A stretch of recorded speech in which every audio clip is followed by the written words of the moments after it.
From Hollywood, it's time now for... Johnny Dollar. Fred Norwood, Northeastern Indemnity Association. Oh, hello, Fred. I haven't heard from you since that case down in Managua, Nicaragua.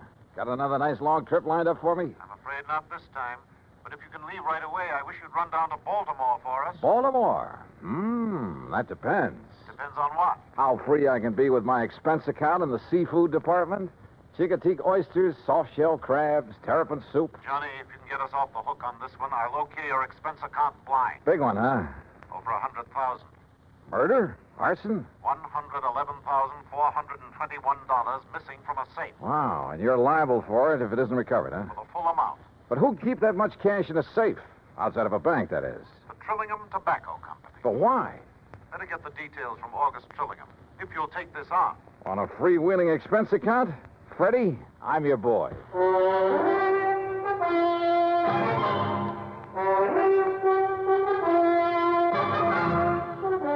Bob Bailey in the exciting adventures of the man with the action-packed expense account.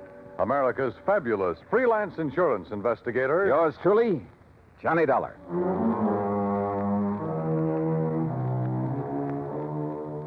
Expense account submitted by Special Investigator Johnny Dollar to the Northeastern Indemnity Association, Hartford, Connecticut.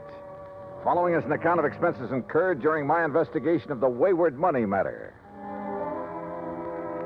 Expense account item 1, 2630, plane fare and incidentals, Hartford to New York to Baltimore, and a cab to the Sheraton Belvedere. After all, I could afford the best. Item 2, a 10-cent phone call to Mr. August Trillingham. He'd be glad to see me. Somewhere that name rang a bell. Item 3, a $1.20 for a cab to the Trillingham Tobacco Company on Conway near Charles Street. It was a huge old brick building with what I guess you'd call a vaulted roof. Offices at one end of it, and the rest looked like a kind of warehouse. I'm glad you could get here so quickly, Mr. Dollar. The loss only occurred last night, you know. Well, I left Hartford the minute the insurance company called me. So, somebody blew your safe and walked off with a lot of... Opened the safe, Mr. Dollar, and took over $104,000. Do you always keep that much cash on hand? Yes, because of the nature of our business.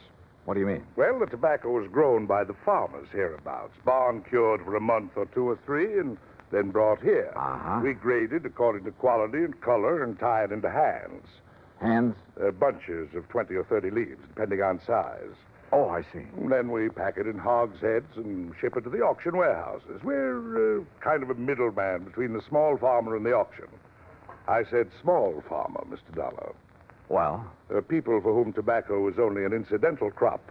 There are a lot of them. And since we buy from them outright, they want cash.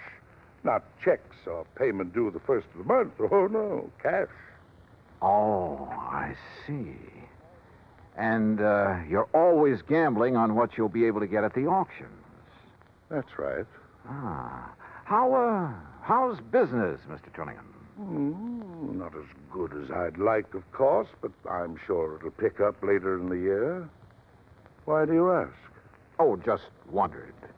In a matter like this, I want to know all I can. Yes, but you said that as though you meant to imply that perhaps... I meant to imply nothing. Look, you said that safe wasn't cracked. I said it was opened, and I'm sure I know by whom. You what? Well, then why send for me? Well, after all, the liability is now your company. Well, who did it? For years, we've had a bookkeeper, little pipsqueak of a man named Elmer Cockerly. Well, if he must have did been here 15 or 20 years, even before I bought this business. You haven't always owned it? Oh, no. I made my money during the late 20s, Florida real estate. Oh, yes. Seems to me I've heard something about your success down there. I retired, traveled around till the mid-40s, and then decided to get back into the swing of things, and I bought this business. Yes, okay. Now, about this Elmer Cockerly. Oh, a mild, timid, ineffectual sort of little man. And I suppose after 20 or 30 years of this dull, routine job, after seeing and handling so much money all the time... Yeah, I see what you mean. Well, anyhow, at tax time, I decided to have the accounting firm of Hanley, James, Chadwick, Kermer, and Wormsbecker go over our books, just as a matter of course. And? It was then that Elmer Cockerly suddenly discovered that some of the records were missing. I see. Things balanced out at the end of the year, mind you, but those 3 or 4 months were missing. And it was during that period that Elmer had painted his home, bought a new car. Didn't you investigate immediately? Of course. Seems to me it was then that you should have sent for me. Well, since our business is strictly cash, both in and outgoing, there was nothing we could pin on him. What's more, he was as concerned as I was, apparently. And after all, since things finally balanced out, but I wonder. Yeah, I should think you would. And now, since he's the only other person who could open the safe... What does he say about this robbery? He didn't come in this morning. I called his wife. She hasn't seen him since he left for work yesterday morning. You know where he lives? Yes. Do you have a description of his car, license, and so on? Yes, I have. Okay, Mr. Trillingham. I'll notify the police from here. Then I'm going out to his house to see what I can learn there. May I use your phone? Of course. Yeah, it wouldn't be the first time a timid soul had finally felt his oats, had run off with company money. And usually that type was hard to find. The methodical mind always planned things well, including a getaway. Item 4, 80 cents, taxi to a car rental agency. Item 5, $50 deposit, and I drove to Elmer Cockerly's home, a few blocks off Wilkins Avenue, west of town. I wondered why the old fellow had done it. Sometimes the why can be the best clue as to where to hunt for a man. And you know something? A good part of the why became very clear when the door of Elmer's house was opened.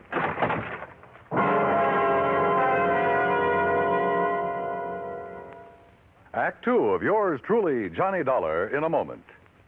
A job is something that has to be done no matter what the work may be. The truck driver continues to drive his truck, and the mechanic keeps it in repair. The chef continues to cook, and the waitress serves the food. Whatever the work, it must go on. It is a part of the existence of human beings. And so it is with the work of soldiers, sailors, and airmen. Corporal, later Captain, Douglas T. Jacobson of the United States Marine Corps worked a lot harder than most men on the 26th of February, 1945. He did it not only for himself, but for the survival of the men around him.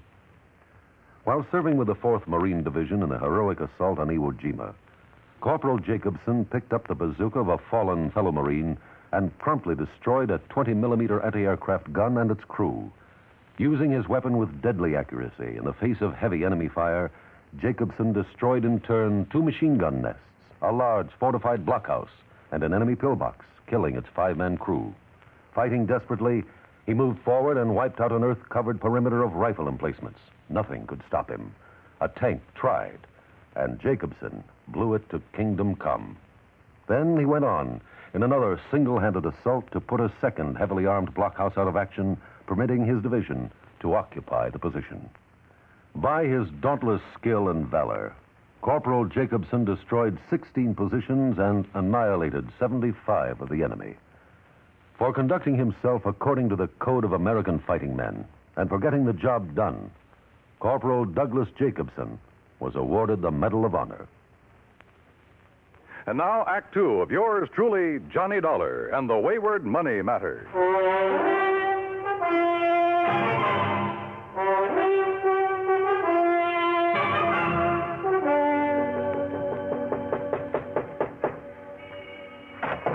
Yes, what do you want? Mrs. Cockerly? I'm Mrs. Cockerly. Who are you? Johnny Dollar, insurance investigator. Insurance investigator? I haven't even filed a claim on Elmer yet. Oh, you think your husband is dead, Mrs. Cockerly? Well, of course he is. You think for a minute he'd walk out on me? That's why you think he's dead? Ain't that enough? You've talked with Mr. Trillingham this morning. Of course I have. He wanted to know where Elmer was. I wanted to know where Elmer was. Neither of us knowed, so that was that. So when they find his body, I'll collect his insurance, and that'll be that. And I won't have that helpless little worm around underfoot no more.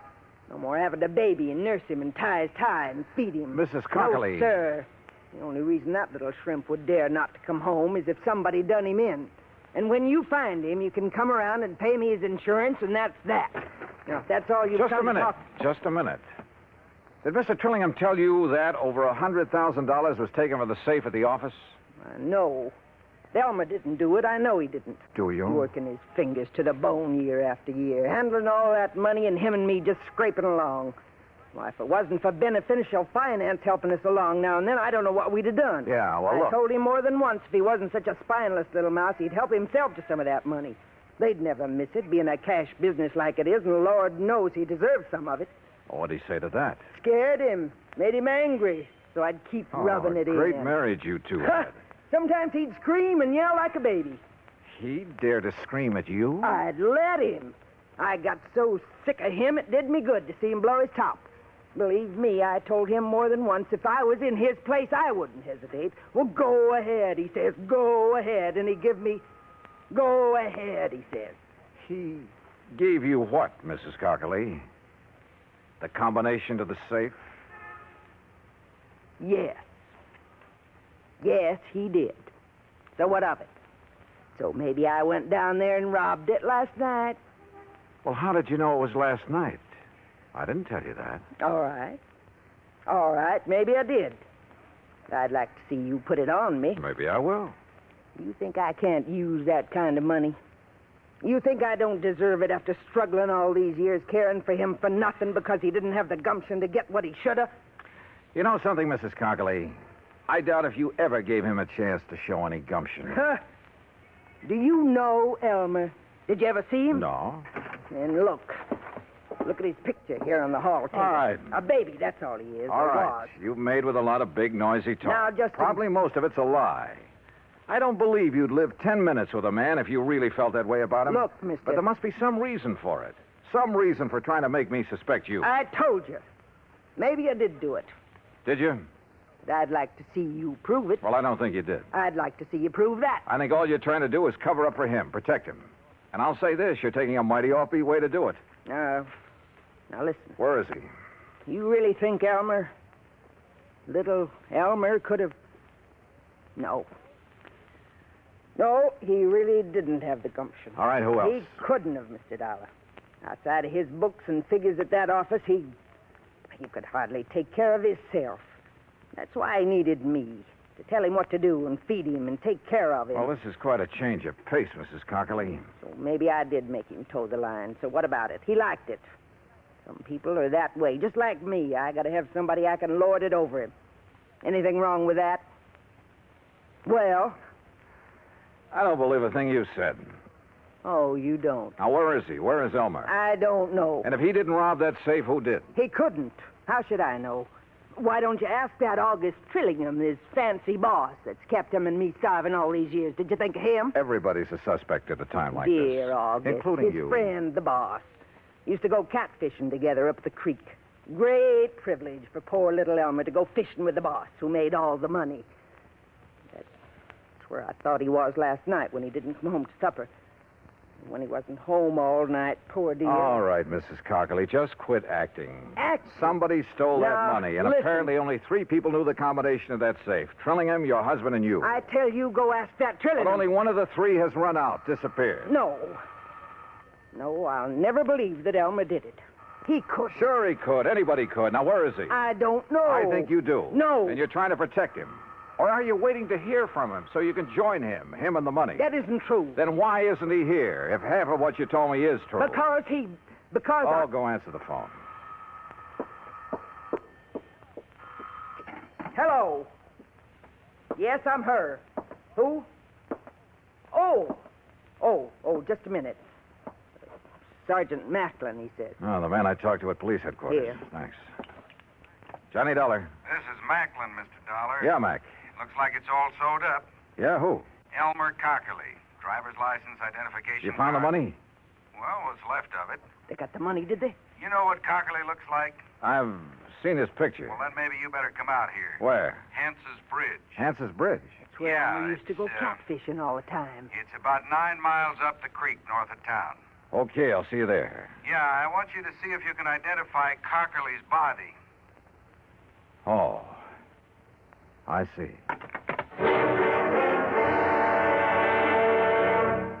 Act 3 of yours truly, Johnny Dollar, in a moment. Our flag now numbers 50 stars, and behind each star there stands yet another flag representing one of the 50 states. Alaska's state flag is dark blue, the blue of the clear Alaska sky and the forget-me-not, the state flower.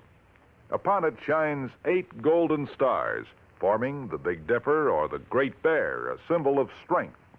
It points toward the North Star, representative of our northernmost state. Alaska's state flag, the flag of the 49th state to enter the Union, was adopted on May 22nd, 1927. And now, Act 3 of yours truly, Johnny Dollar and the Wayward Money Matter.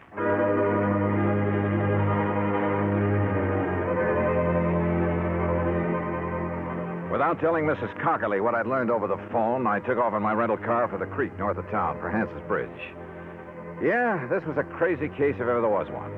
Elmer Cockerly, bookkeeper for the tobacco company, was the only real suspect in the $104,000 robbery. And where there's only one suspect, I always begin to wonder. But who else was there? His wife? Maybe. She'd done everything she could to confuse me. The owner of the company, Trillingham? Yeah, I thought of him too. Until I got the word from the police that they'd found Elmer Cockerly, or what was left of him. They'd found the money, too, or what was left of it. What's left of it is right, Dollar. I'm afraid most of that $100,000 went floating down the creek when Cockerly and his car rolled over into it. Well, we'll see how much of the dough is still inside when we get the car up on the bank. How do you figure it happened, Sergeant? Well, the old boy was making his getaway, is all. Going too fast when he hit the turn onto the bridge and plop-o into the creek. Wouldn't there be skid marks, Mac? Well, he wouldn't have to be going very fast. Now, look. Car's up on the bank now. Come on. Yeah. How do you know it's Elmer Cockerly inside of it? License number. And one of the boys dove in, brought up his wallet. Well, here she is, Sergeant. High and wet. Okay, Les. We'll have a look. Only a few small bills in there. Rest of the dough must be out in Chesapeake Bay by now. All right, boys. Take a look, Dollar.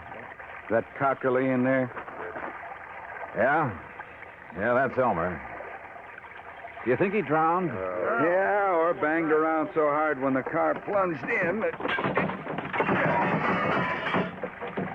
Look. See the bruises on his face and chest? Yeah. Not pretty. And Mac. Well, that's that.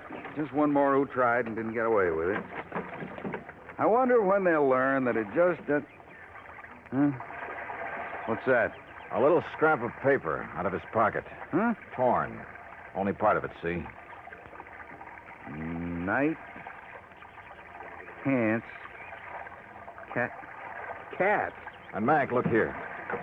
Yeah, what? This bruise, this mark on the back of his head. Yeah, you really got banged around. Show me one thing in this car that could leave a mark like this. Well, most anything. Door handle, top of the steering post. No, sir. All the other bruises are on his face, his chest. And there's only one thing I know that leaves a mark like this. Better get the coroner out here before you touch anything. See you later. But look, where are you going? I'll see you later. Now, what under the...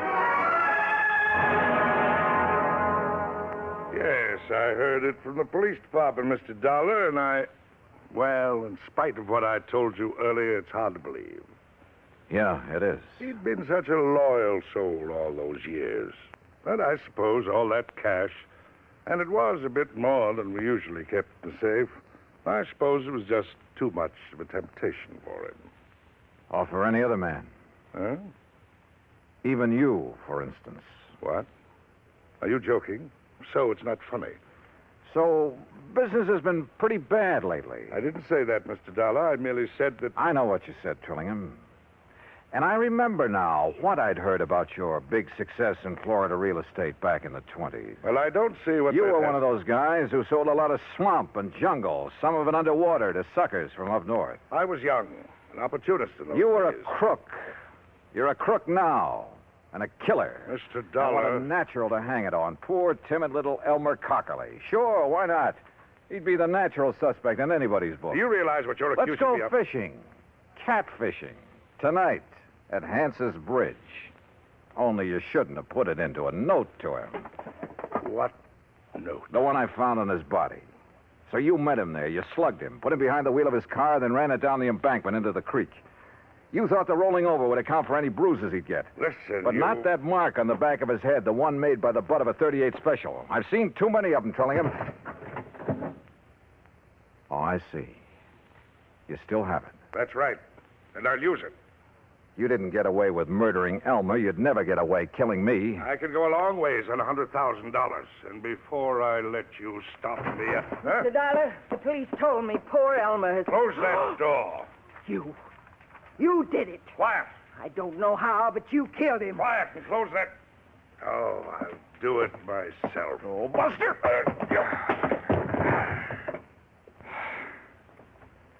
Yeah, he did it, Mrs. Cockley. And believe me, he'll pay for it.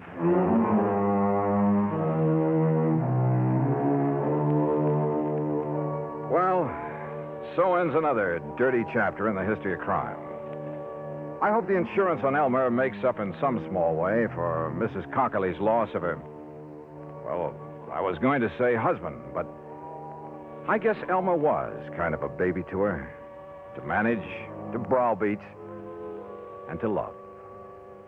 Expense account total, including transportation back to Hartford, $104.70. Yours truly, Johnny Dollar.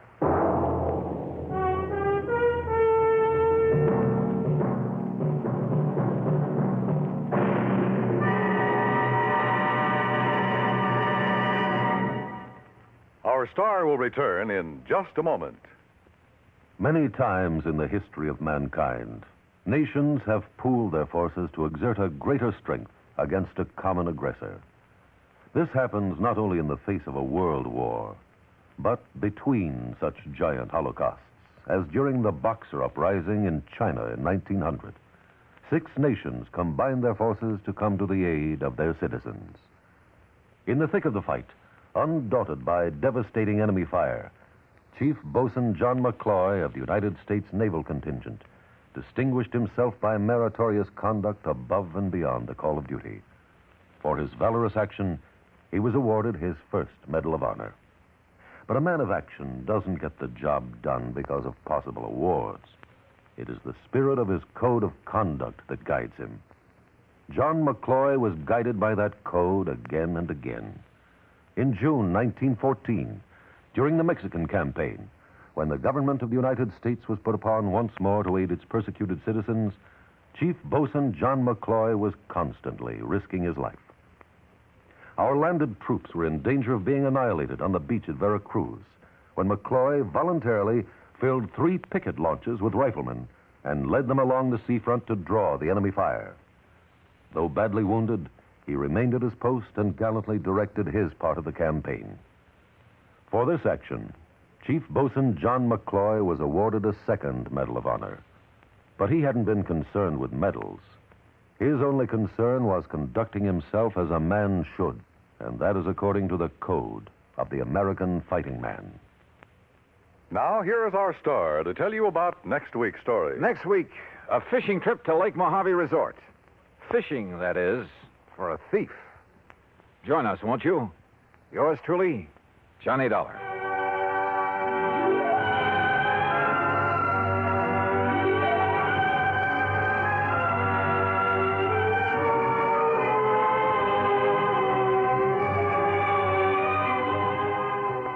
Yours truly, Johnny Dollar, starring Bob Bailey, originates in Hollywood and is produced and directed by Jack Johnstone, who also wrote today's story. Heard in our cast were Virginia Gregg, Edgar Barrier, Alan Reed, Vic Perrin, and Frank Nelson. Be sure to join us next week, same time and station, for another exciting story of yours truly, Johnny Dollar. This is Dan Cubberly speaking.